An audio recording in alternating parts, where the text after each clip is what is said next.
Welcome back, everyone. Hope everybody's doing good. Just doing a little work out here in the show shop. I'm working on getting the pantry panels put together. Got them cut, and I got the one side of the angle riveted to the vertical wall. And I was going to do these separate. I was going to put them in separately, but I think it's a better idea to actually glue and rivet these together before I put them in there, and that way they're a little more stable. So I also got an angle glued and riveted down to the bed platform, which holds the vertical wall. So I now have both of those angles done to hold the pantry panels, which is good. So that's about what's happening. Shout out to my new buddy Rob. Rob, thanks for stopping by. Rob was in town from Montana, I think, and decided he wanted to stop by and say hi. So we had a good little chat, and he actually bought a set of teardrop plans from me. So appreciate that, Rob. Thanks. Good luck with your build, and let me know if you have any questions about it. Always happy to chat and help if I can. Anyway, let's get some more work done.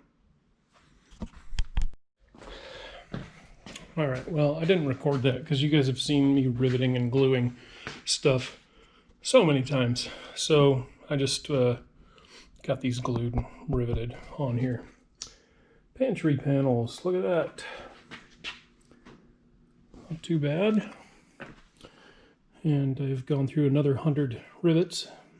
So I've got 2 boxes left. Anyway, that was, so putting this one on first, these were not at a 90, it was down quite a ways, so you can see all the weight on top. I had to weigh it down, and then I was using these load holder, spreader bar, whatever you want to call those. I was using those across to put pressure on it to hold it that way, and then the weight to hold it down. And then I actually got up in there and I pushed down on it too to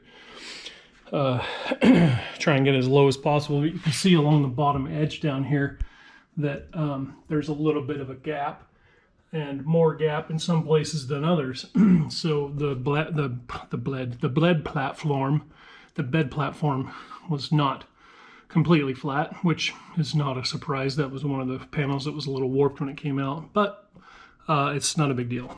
I'm just going to, once this adhesive sets up, then I'll razor blade all the big chunks off, and then I'll just run a new Beta adhesive with tape and make a nice edge down that.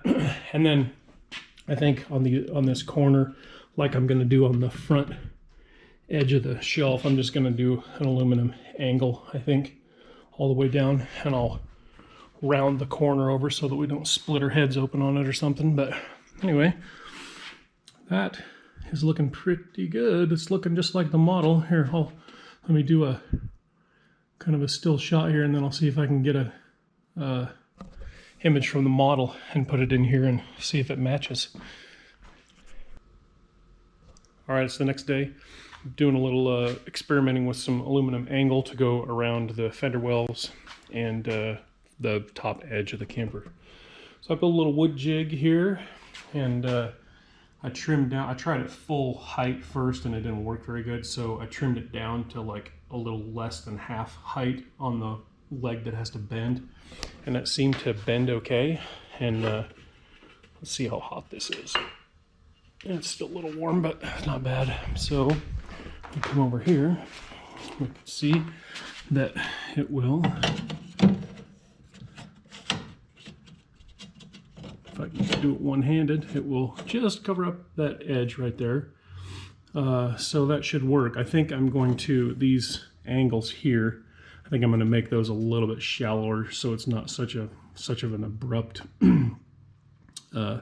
edge there, or I may end up trimming the whole entire thing down to like half height and do it that way, and that way it'll look a little bit more even. I'm not sure I like the stepped look on there or not, so I may end up trimming them all the way down to half height for the whole thing. And then also this, I got aluminum angle too for, let me turn my screen back on. because it's going to go around the edges of the camper all the way to the back. So that way the edge will be protected all the way around, and then this will get glued. And I haven't decided if I'm going to rivet it to the outer edge or if I'm going to just glue it and leave it. I am going to rivet underneath the fender wells, of course, but I don't know if I'm going to do any rivets. I think it'll look a little bit cleaner if I don't put any rivets around the top, so, or around the upper edge. So anyway, that ended up turning out decently. So just got to do a little bit more adjusting and then make an actual, I think I'm going to make a full-size jig for the whole fender well to be able to do them all in one piece. I got a couple of 6-footers here from D&B Supply so that I can make those. So I just gotta, I'm actually running out of wood scraps. I gotta go buy some more wood and be able to cut some stuff out. I may end up actually going to my buddy Dirk's house. Hey Dirk, and go have him maybe cut some stuff out for me on the old CNC router so they're nice and precise. So we'll see. Anyway, that's going to be it for this episode. Next episode, hopefully we're going to be gluing on those big panels over there and cutting that door out. So that'll be the next big step, is getting the front and back on and then cutting the door out so I can actually get inside of it, and then doing some more trim stuff and then getting set up to start building the form for the roof panel. So anyway, thanks for watching. See you guys next time.